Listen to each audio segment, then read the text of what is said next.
Hello and welcome back, my dear lovely students. Today we will practice some new basic English words. So let's begin. Shall ভবিষ্যৎকালে ব্যবহৃত হয়। Should উচিত।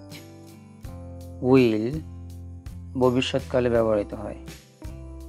Would অতীতের অভ্যাস অর্থে ব্যবহৃত হয়।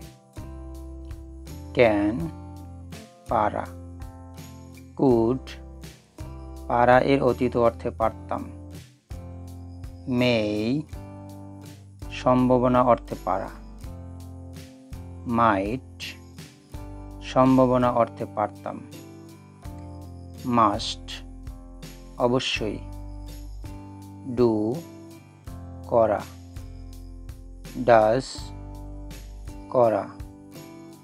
Did করেছিল।